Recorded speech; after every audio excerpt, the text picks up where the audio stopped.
तो चलो जी चालू कर दो। तो हेलो दोस्तों, शिवम क्लासेस धनबाद में आपका स्वागत है। तो आशा करते हैं आप लोग अच्छे होंगे, स्वस्थ होंगे और मस्त होंगे।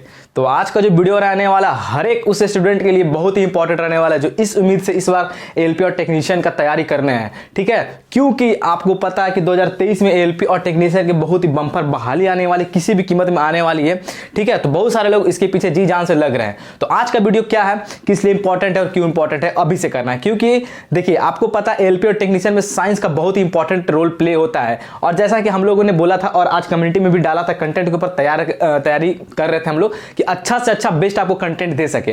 तो आज का जो वीडियो रहने वाला पूरा साइंस के ऊपर है। साइंस को हम लोग कैसे करेंगे, क्योंकि हम लोगों ने देखा कि ग्रुप डी में साइंस जैसा पहले ग्रुप डी का प्रीवियस ईयर साइंस आता था उस तरह प्रीवियस ईयर रिपीट नहीं कर रहा है। ठीक है, अब साइंस क्या कर रहा है, टीसीएस वाले क्या कर रहे हैं, अब साइंस को पूरे एनसीईआरटी क्वेश्चंस को पूरा हूबहू दे रहा है और अच्छे बेसिक क्वेश्चन दे रहे हैं। इसका मतलब जिनका एनसीईआरटी 9 10th के ऊपर जिसका पकड़ है वही साइंस को कर पाएगा, वरना ये सोच के जाएंगे बहुत लोग प्रीवियस ईयर रट के चल जाए तो एलपी इस बार होने वाला नहीं है। तो एलपी में ये तो उससे अच्छा है कि हम उस चीज को अभी से तैयारी करें। तो हमारा जो साइंस सीरीज रहने वाला पूरा एकदम एनसीईआरटी पे रहने वाला, एग्जाम्पलर का भी कुछ क्वेश्चन डालेंगे, पूरा बेस्ट एकदम एनसीईआरटी बेस्ट रहने वाला। और मेरा 4-5 सालों का एक्सपीरियंस जो एनसीईआरटी मैंने खुद बच्चों को पढ़ाता हूं, तो मेरा जो एक्सपीरियंस है उसमें सोचो आपको थोड़ा कुछ अच्छा देने का, अच्छा कंटेंट देने का, और हमेशा से आपको देते भी आया हूं।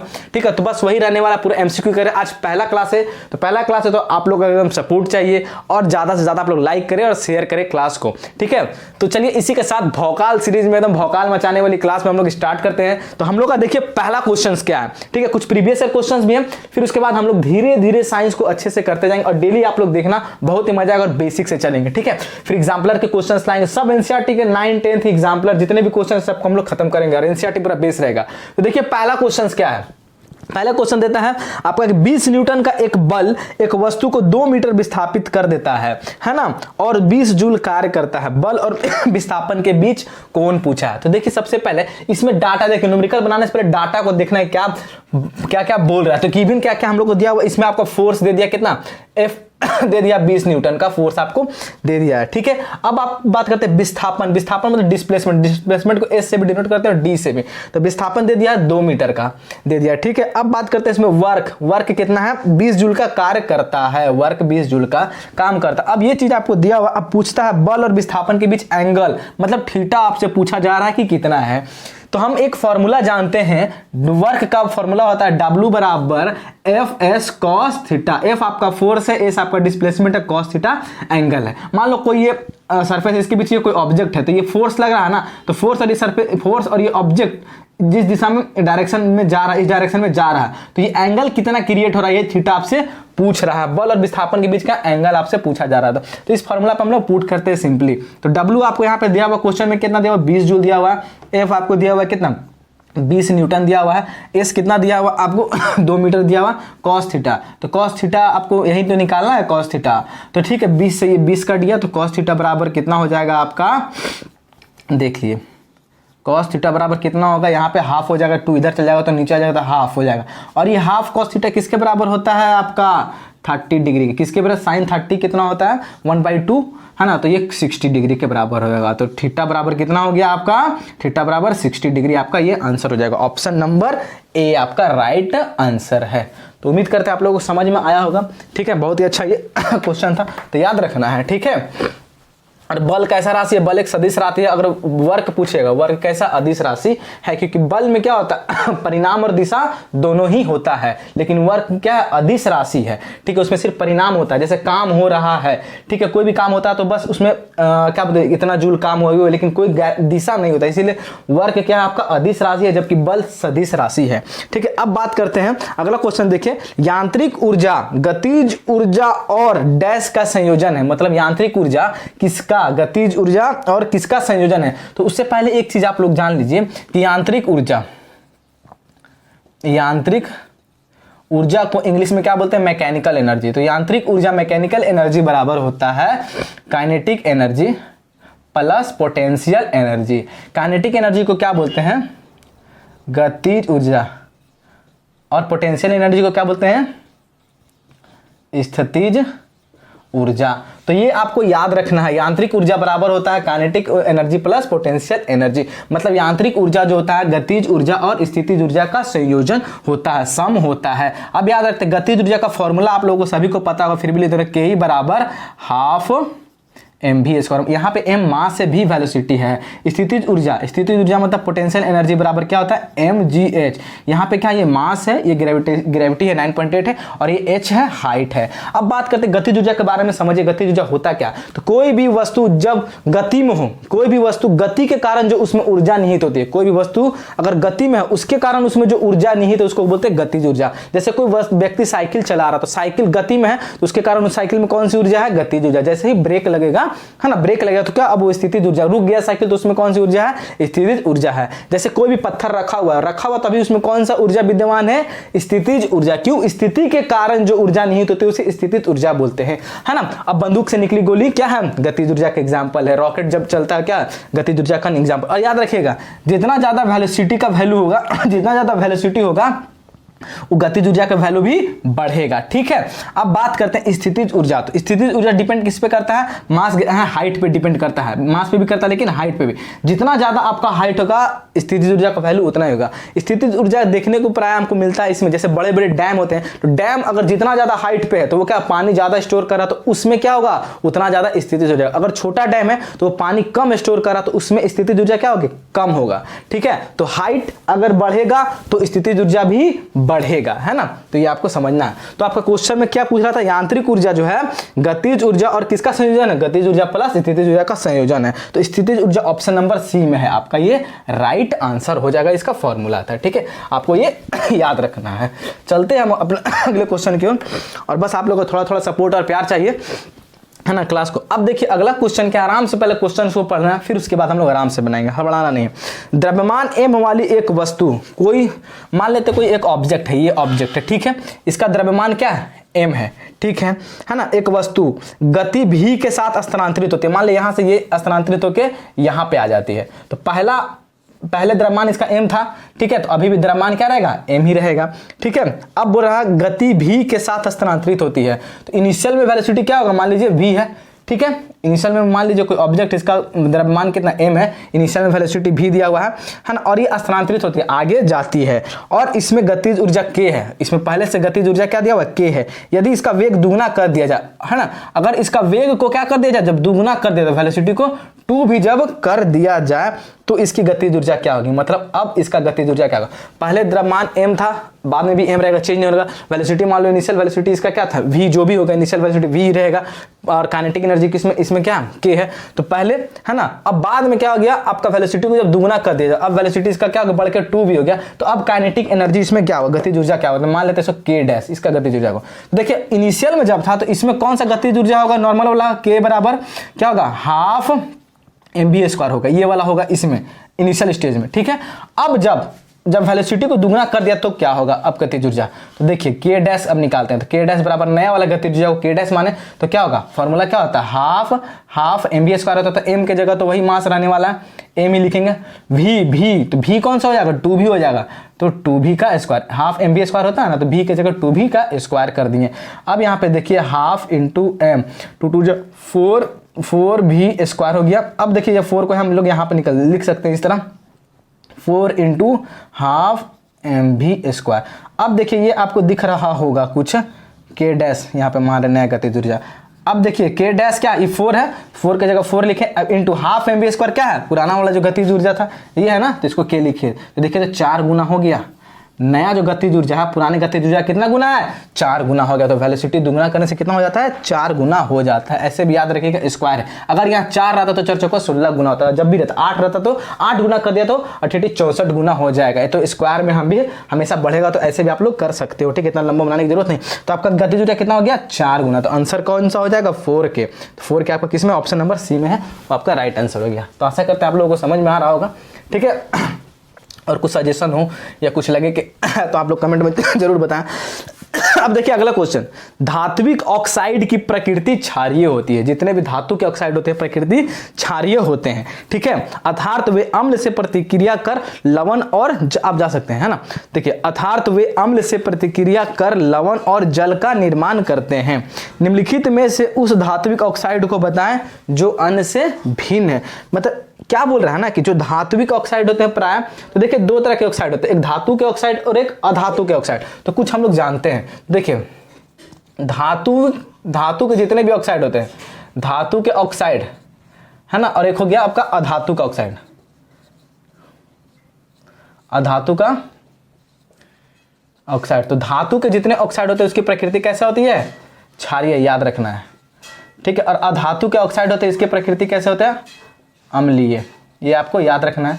कुछ एग्जांपल देते हैं, धातु के ऑक्साइड क्षारीय होते हैं और धातु के ऑक्साइड क्षारीय होते हैं। कुछ एग्जांपल क्या हो गया, जैसे धातु तो Na2O, ठीक है, ये धातु है और इसका ऑक्साइड सोडियम का ऑक्साइड हो गया, फिर CaO कैल्शियम का ऑक्साइड हो गया, फिर MgO मैग्नीशियम। ये सब कैसे क्षारीय प्रकृति के हैं, याद रखना। धातु के ऑक्साइड बोले, जो धातु के कार्बोनेट बोले, ये सब भी क्या होते हैं, आपका क्षारीय प्रकृति के होते हैं। अब जबकि अधातु के ऑक्साइड कैसे होते हैं, अम्लीय प्रकृति के होते हैं। कुछ एग्जांपल लेते हैं, जैसे CO2 हो गया, SO2 हो गया, क्या है, कार्बन क्या अधातु है ना, सल्फर क्या अधातु, तो ये सब कैसे प्रकृति के हैं, अम्लीय प्रकृति के होते हैं, ठीक है। ये आपको याद रखना। अब बात करते हैं, अब देखिए यहां पे क्या है, आप क्वेश्चन बोल रहा कि लेकिन कुछ धातु के ऑक्साइड ऐसे होते हैं जो अम्लीय प्रकृति भी दिखाते हैं और क्षारीय प्रकृति भी दिखाते हैं, है ना। तो अम्लीय प्रकृति भी दिखाते हैं, क्षारीय प्रकृति दिखाते हैं। वो कौन से धातु का ऑक्साइड है, एल्युमिनियम ऑक्साइड हो गया, ठीक है, फिर जिंक ऑक्साइड। तो ये दोनों जो है ना धातु के वैसे ऑक्साइड है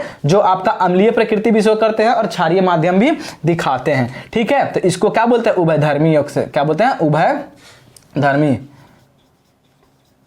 उभयधर्मी मतलब एम्फोटेरिक बोलते हैं, एम्फोटेरिक बोलते हैं, उभयधर्मी ऑक्साइड बोलते हैं। तो ये आपका धातु का भी अम्लीय प्रकृति भी शो करेंगे मीडियम में, और ये क्षारीय प्रकृति भी शो करने वाले हैं। तो क्या बोल रहा है, निम्नलिखित में से उस धात्विक ऑक्साइड को बताइए जो अन्य से भिन्न है। तो देखिए magnesium oxide, option number A देखिए। कैल्शियम ऑक्साइड क्या है, ये धातु का ऑक्साइड है ना। अब बात करते हैं मैग्नीशियम ऑक्साइड भी क्या है, धातु के ऑक्साइड है। फिर ऑप्शन नंबर सी में देखिए एल्युमिनियम ऑक्साइड क्या है, जो भिन्न है, वो धातु के ऑक्साइड तो है, अम्लीय प्रकृति भी शो करते हैं और क्षारीय प्रकृति भी शो करते हैं। तो सबसे अलग कौन है आपका, वो है। तो option number C is the right answer. और ऑप्शन डी जो है सोडियम ऑक्साइड क्या, धातु का ऑक्साइड है, ठीक है। तो आपका हो जाएगा ऑप्शन नंबर सी, जो एल्युमिनियम ऑक्साइड है वो क्या है, एम्फोटेरिक उभयधर्मी, जो दोनों शो करते हैं। तो यही तो सबसे अलग है। बाकी आपका जो ऑप्शन में तीनों दिया वो कैसा है, धातु का ऑक्साइड है जो कि क्षारीय प्रकृति के है। तो ये आपको समझ में आ गया होगा। अगला क्वेश्चन देखिए हम लोग, तो अगला क्वेश्चन हम लोग चलते हैं आपका। अब देखिए अगला क्वेश्चन क्या बोल रहा है, जब pH मान 7 से 14 की ओर बढ़ता है तो यह दर्शाता है कि, है ना। तो सबसे पहले कुछ हम आपको बता रहे हैं, उसके बाद क्वेश्चन के ऊपर चलते हैं। देखिए pH एक स्कोर है, देखिए बहुत सारा बिलियन या तो अम्लीय हो सकते हैं, या तो क्षारीय प्रकृति के हो सकते हैं, या तो उदासीन प्रकृति के हो सकते हैं। तो बिलियन का टेस्ट हम लोग कैसे करेंगे, तो शुरू में जब बहुत डेवलपमेंट नहीं हुआ था तो बहुत दिक्कत होता था टेस्ट करने में, कि कैसे मान लीजिए कोई बोतल है ना, कोई ये बीकर है, इसमें मान लीजिए HCl रखा हुआ है, ठीक है, इसमें मान लीजिए इसमें बहुत प्रबल अम्ल है, इसमें H2SO4 रखा हुआ है, फिर इसमें कास्टिड सोडा NaOH प्रबल क्षार, NaOH क्या, ये प्रबल क्षार है। तो ये सब प्रबल अम्ल है, HCl, ये H2SO4 क्या प्रबल अम्ल है, ये भी प्रबल क्षार है। तो ये सब बहुत ही खतरनाक है। तो शुरुआत में हम लोग कैसे पता करेंगे कि कोई भी बीकर में क्या रखा हुआ है, आप तो हाथ से छू के कर नहीं सकते हो, दिक्कत होगा, ठीक है। तो फिर धीरे धीरे डेवलपमेंट जैसे हुआ था, बहुत सारे सूचक का प्रयोग किया गया, इंडिकेटर का प्रयोग किया गया, ताकि उसके माध्यम से इसमें डाल करके हम पता कर सके। तो प्राकृतिक सूचक भी होते हैं, फिर सिंथेटिक सूचक भी आए, है ना। तो उसी तरह बहुत सारे सूचक का आविष्कार हुआ। तो उसी के क्रम में जो pH स्केल है वो बहुत ही एडवांस है। ये क्या होता है, एक ऐसा स्केल है जो बता देता है कि ये क्या है, अम्लीय है माध्यम है कि क्षारीय माध्यम है। और उसमें यह भी बताता है कि अम्लीय माध्यम है तो क्या ये कितना प्रबल अम्ल है और कितना प्रबल क्षार है, या कितना दुर्बल अम्ल है, कितना दुर्बल क्षार है, ये बताता है। कैसे, अब pH स्केल की बात करें तो pH की खोज किसने की, सोरेनसन ने की। अब pH स्केल में कुछ आपका इंडिकेट करता है, 1 से लेकर 14 तक लिखा हो रहा था, यहाँ बीच में 7। तो 1 हो गया, 2 3 4 5 6 8 9 10 11 12 13। तो बस अब ये स्केल का रेंज बताता है, 1 से लेकर 14 तक इसका रेंज होता है। अब 1 से लेकर 6 तक ये क्या है, अगर 1 से लेकर 6 तक किसी भी विलयन का पीएच वैल्यू आ रहा है तो वो क्या होगा, अम्लीय माध्यम होगा। क्या होगा, अम्लीय होगा।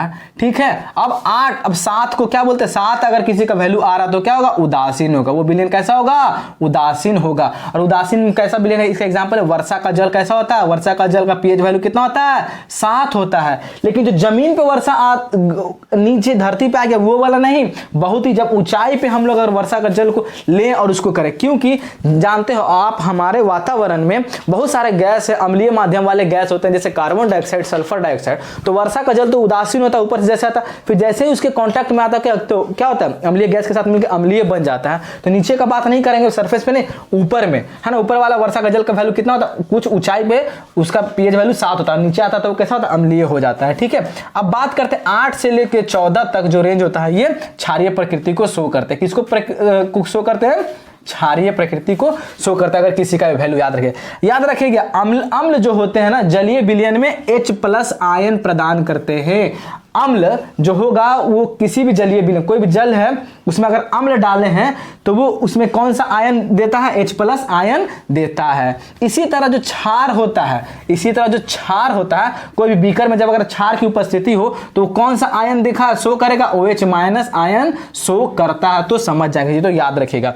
तो अम्ल का, और कोई अम्ल कितना ज्यादा स्ट्रांग है या कोई क्षार कितना ज्यादा स्ट्रांग है, इसको कैसे चेक किया जाता है, तो याद रखिएगा अम्ल जितना ज्यादा स्ट्रांग है मतलब H+ आयन की सांद्रता से शो करते हैं। अब इसमें उल्टा होता है, अगर H+ आयन की सांद्रता इधर से 6 से जितना नीचे आएगा तो ये क्या होगा, बढ़ता है। क्या हो गया, बढ़ता है। अगर किसी का पीएच वैल्यू 0 है तो वो अम्ल बहुत ज्यादा स्ट्रांग है, किसी का अगर 1 है तो वो और स्ट्रांग है, फिर 2 है तो धीरे धीरे कमते जाता है। तो अम्लीय माध्यम क्या हो गया, नीचे आने पे क्या होता है, बढ़ता है। H+ आयन नीचे आने पे बढ़ता है, याद रखिएगा। और इसमें क्या होता है, जैसे जैसे आगे जाते हैं तो क्या क्षारीय माध्यम बढ़ता जाता है। अगर 8 है तो एसिड, मान लीजिए कोई बेस है 8 है और किसी का 9 है तो 9 वाला ज्यादा क्षारीय होगा, 10 वाला और प्रबल होगा, ऐसा उल्टा होता है, याद रखना है। ठीक है, तो अम्लीय माध्यम जल में H+ आयन देते हैं और क्षार जो होते हैं जल में घुलकर OH- आयन प्रदान करते हैं। आपको ये याद रखना। कुछ अम्ल का एग्जाम्पल हम लोग जैसे ले लेते हैं, HCl हो गया, H2SO4 हो गया, H3PO4 हो गया, ये सब क्या है ना। आपका प्रबल अम्ल और प्रबल अम्ल, ये दोनों आपका प्रबल अम्ल है। सबसे ज्यादा प्रबल अम्ल HCl है, फिर उसके बाद H2SO4, कार के बैटरी में भी यूज करते हैं। अब कुछ OH मतलब कि क्षार को देखते हैं, तो क्षार क्या हो गया, NaOH, ये क्या है, क्षारीय प्रकृति के हैं। और क्षारीय है ना, बोले थे ना धातु का ऑक्साइड या हाइड्रो ऑक्साइड भी क्या क्षारीय प्रकृति के होते हैं। फिर कैल्शियम ऑक्साइड हो गया, CaOH का होल ट्वाइस है ना, ये हो गया क्षार हो गया। फिर KOH, ये कैसा है, सब क्षार है और ये सब प्रबल क्षार है। NaOH क्या है, सबसे प्रबल क्षार है ना, इसको कास्टिक सोडा भी बोलते हैं। तो ये सब कुछ एग्जाम्पल्स हैं।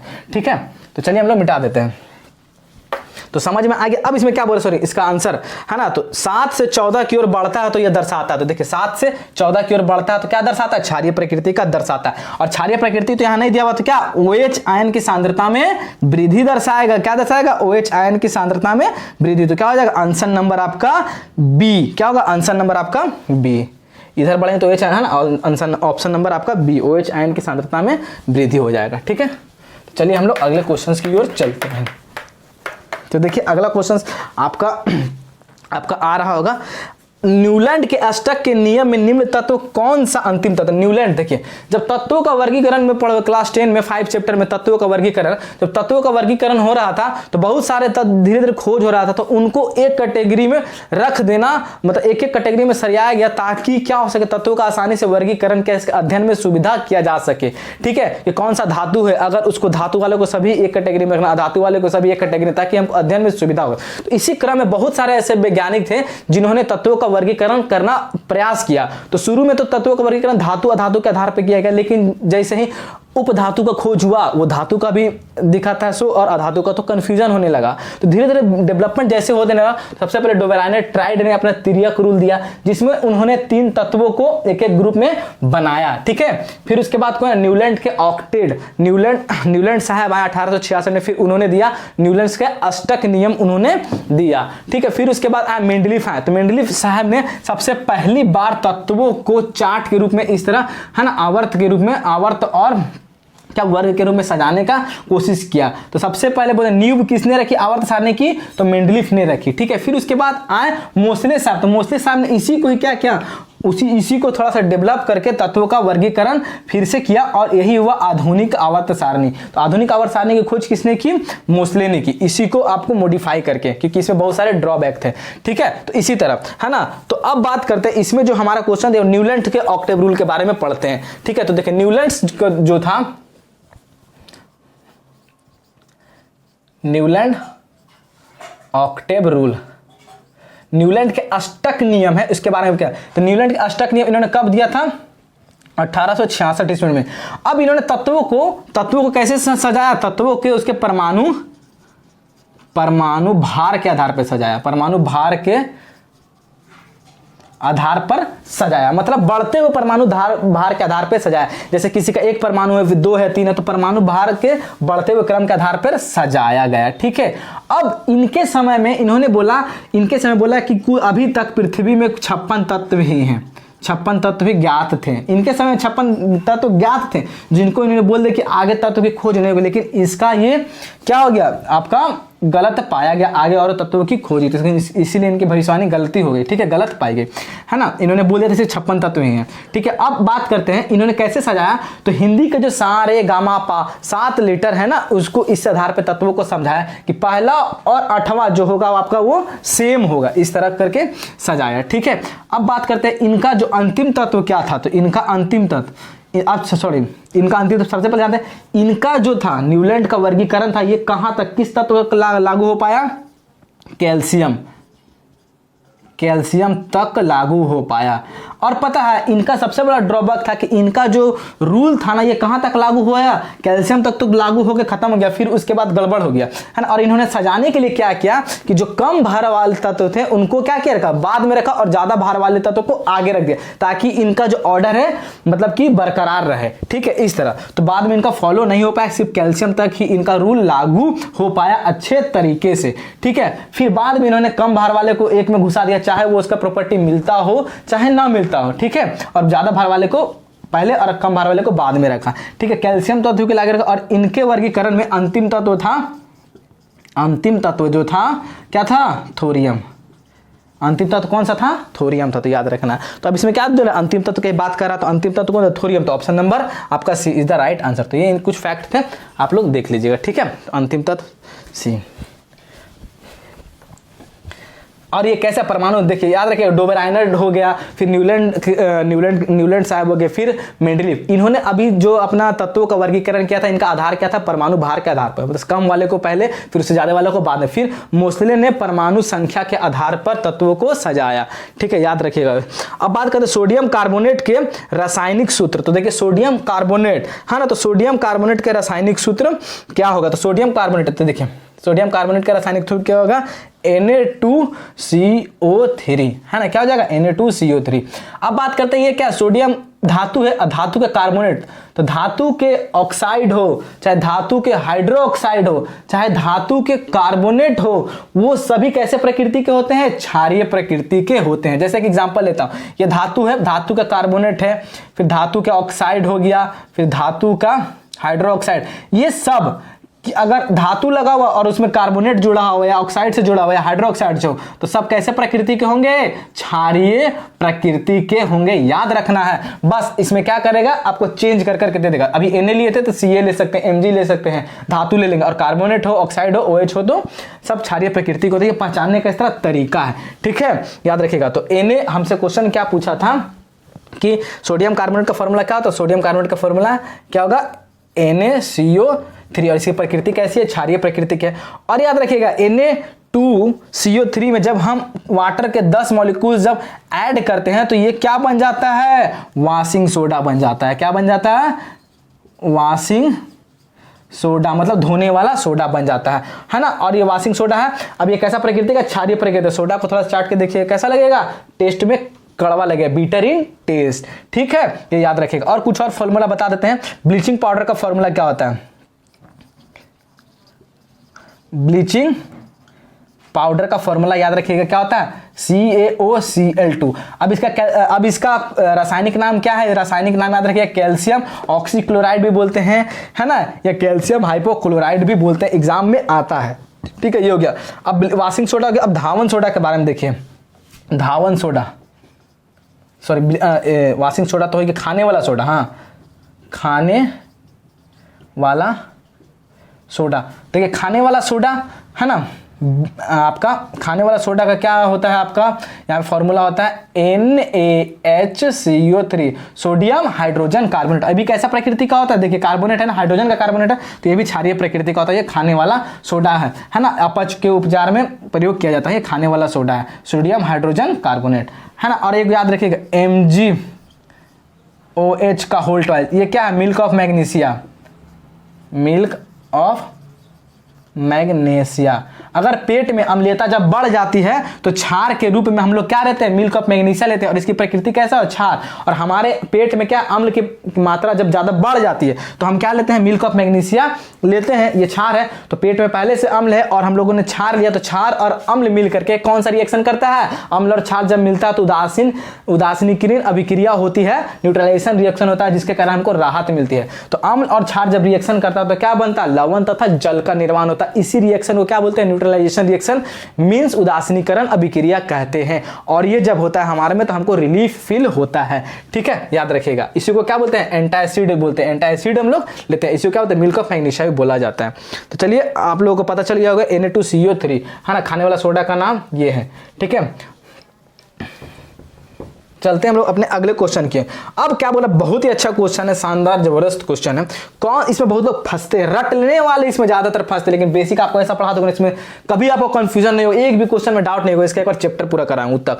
तो इसमें देखिए क्वेश्चन, कौन सा उत्तक एक पौधे को कठोर और मजबूत बनाता है, मतलब पौधे का कौन सा ऐसा उत्तक है जो पौधे को कठोर और मजबूत बनाता है।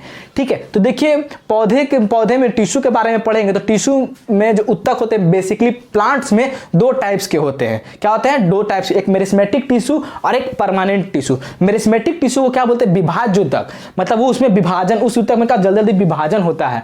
ठीक है, जिससे प्लांट्स ग्रो करते हैं। और वही जब विभाजन करना बंद कर देते हैं तो वो बाद में परमानेंट टिश्यू बन जाते हैं। तो बस परमानेंट टिश्यू के बारे में थोड़ा सा बता देते हैं। देखिए तो परमानेंट टिश्यू जो होते हैं,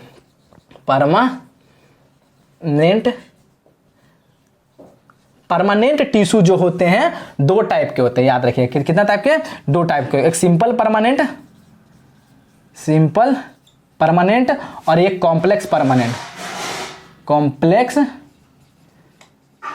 परमानेंट टिश्यू। अब सिंपल परमानेंट टिश्यू का भी तीन कैटेगरी है। सिंपल परमानेंट टिश्यू में आपका तीन कैटेगरी आता है। तो देखिए परमानेंट टिश्यू क्या बोलते हैं, अस्थायी उत्तक। क्या बोलते हैं आप लोग, अस्थायी उत्तक बोलते हैं, अस्थायी, चल भाई अस्थायी उत्तक बोलते हैं।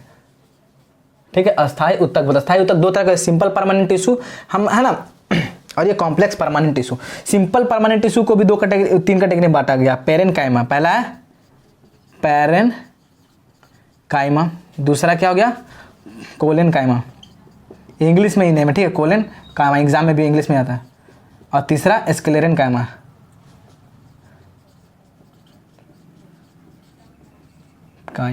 ठीक है, अब बात करते हैं कॉम्प्लेक्स परमानेंट टिश्यू, है ना, कॉम्प्लेक्स परमानेंट जटिल अस्थायी उत्तक। जटिल अस्थायी उत्तक को दो कैटेगरी में बांटा गया, जाइलम और फ्लोएम। आप तो जानते हो जाइलम क्या होता है, जो पौधे में जल, खनिज लवण का, जल का क्या करता है, ट्रांसपोर्ट करता है, और ये हमेशा नीचे से ऊपर की ओर करता है। फ्लोएम क्या करता है, पौधे में खाद्य पदार्थों का वहन करता है, पूरे यूनिडायरेक्शनल करता है। अब जाइलम के भी चार टाइप होते हैं, याद रखिए, 1 2 3 4, है ना, तो इसको भी कभी विशेष क्लास में बताएंगे। ठीक है, तो जाइलम के भी चार टाइप होते हैं, फ्लोएम भी चार टाइप होते हैं। तो बेसिकली हमको पढ़ना ये क्वेश्चन करना था। तो देखिए पेरेनकाइमा, कोलेनकाइमा और स्क्लेरेनकाइमा। तो पेरेनकाइमा पौधे के उस भाग में पाया जाता है जहां पे वो वायु के संपर्क में होते हैं, जैसे पत्ता वगैरह हो गया, जहां पत्ता हो गया तो पत्ता के ऊपर जो एक देखते लेयर होता है ना, पतला सा एपिडर्मिस का लेयर होता था, उसमें पेरेनकाइमा पाया जाता है। बहुत ही मुलायम पार्ट्स हैं, तो एपिडर्मिस वाले जितने भी पार्ट्स हैं खुले भाग में रहते हैं, मुलायम वाले, तो वो पेरेनकाइमा पाए जाते हैं, मतलब प्यारे प्यारे भाग में, कहाँ, पेरेनकाइमा। फिर इससे थोड़ा सा हार्ड होता है क्या, कोलेनकाइमा। तो कोलेनकाइमा पौधों को किस कोलन कायमा होता है, पौधे को क्या ललीचापन मतलब क्या होता है, फ्लेक्सिबिलिटी प्रोवाइड करवाते हैं, माफ कीजिएगा फ्लेक्सिबिलिटी प्रोवाइड करवाते हैं। जैसे देखो लत वाले पौधे हैं ना, तो वो लत वाले पौधे में फ्लेक्सिबिलिटी ज्यादा होता है, किसके कारण, कोलन कायमा की उपस्थिति के कारण। अब स्क्लेरन कायमा क्या होता है ना, इसको मैकेनिकल स्ट्रेंथ प्रोवाइड करता है और कठोर बनाता है, यही क्या कठोर बनाता है और ये फ्लेक्सिबिलिटी प्रोवाइड करता है, फ्लेक्सिबिलिटी प्रोवाइड करता है। अब पूछेगा कि पौधे के जो तने हैं एक दूसरे के ऊपर चढ़ जाते हैं, किसके कारण, तो कोलन कायमा के कारण। बोले कठोर किसके कारण, तो स्क्लेरन कायमा के कारण। और पैरेन कायमा एपिडर्मिस, जो हवा में रहने वाले भाग है प्लांट्स के, है ना, तो वो पत्ते वगैरह में इस समय पाया जाता है, पैरेन कायमा की एक लेयर पाई जाती है। तो क्या बोलता है, पौधे को कठोर और मजबूत कौन बनाता है, तो कौन बनाता है, स्क्लेरन कायमा, जो बहुत ही हार्ड होता है ना, बाहरी कवच। अब बात करते हैं, इसको देख लिया आपने, इसको एक स्थायी उत्तक है, बहुत ही अच्छा से डिटेल में बताएंगे, हम नोट्स बनाए, बहुत शानदार नोट्स बनाए, और उससे बाहर एक भी क्वेश्चन नहीं आएगा, इसका हम गारंटी लेते हैं, ठीक है। उसका पीडीएफ भी हम लोग टेलीग्राम में डाल रहे हैं, ठीक। अब बात करें निम्नलिखित में से कौन सा दाद का कारण, दाद खाद खुजली होता है ना, तो फंगस से होने वाले, तो फंगस से होने वाले कुछ रोग याद रखिएगा। फंगस मतलब फंगस, फफूंद भी इसको जिसको बोलते हैं, तो फंगस से होने वाले रोग क्या है, तो इसका कुछ एक ट्रिक है ना, देखिए याद रखिएगा। गंगू एथलीट खाए दाल दमादम। तो देखिए गंगू से क्या हो गया, गंजापन, एथलीट से एथलीट फूट, खाए से खाज खुजली, दाल से दमा या अस्थमा, है ना। दाल से हो गया आपका दाल दमा, दाल से हो गया दाद, है ना, खाज खुजली हो गया दाल से दाद, ठीक है, और दमादम से अस्थमा, दमा या अस्थमा, तो याद रखिए। तो अब क्या पूछा था, निम्नलिखित कौन सा दाद का कारण है, तो दाद किससे होता है, दाल है, तो गंगू एथलीट खाए दाल दमादम, याद रखिएगा। तो गंजापन फंगस से होता है, एथलीट फूड भी फंगस से होता है, खाज खुजली भी फंगस से होता है, दाद भी फंगस से होता है। तो दाद दिया वो ऑप्शन नंबर आपका, है ना। दाद किसके कारण, तो फफूंदी फंगस को ही बोलते हैं, तो option number B is the right answer. तो विषाणु का भी ट्रिक, विषाणु से होने वाले रोग, है ना, बैक्टीरिया से होने वाले रोग, वायरस से होने वाले रोग, फिर सेक्सुअली ट्रांसमिटेड रोग जो भी होते हैं, है ना, और क्या फंगस से होने वाले रोग, उस सब का ट्रिक हम लोग बता दिए हैं, उसका वीडियो का डिस्क्रिप्शन में हम लोग लिंक दे देंगे। तो चलिए बताइएगा आप लोग क्लास कैसा रहेगा, और थोड़ा सा सपोर्ट और प्यार आप लोग बनाए रखें, ताकि क्लास हमको भी कराने में मजा आए और आप लोग को भी क्लास लेने में मजा आया। तो चलिए वीडियो को यहीं तक करते हैं, धन्यवाद, और ज़्यादा से ज़्यादा शेयर करें, और आज का लाइक का टारगेट है कम से कम 200 लाइक होना चाहिए इस क्लास के ऊपर, ठीक है। तो चलिए धन्यवाद।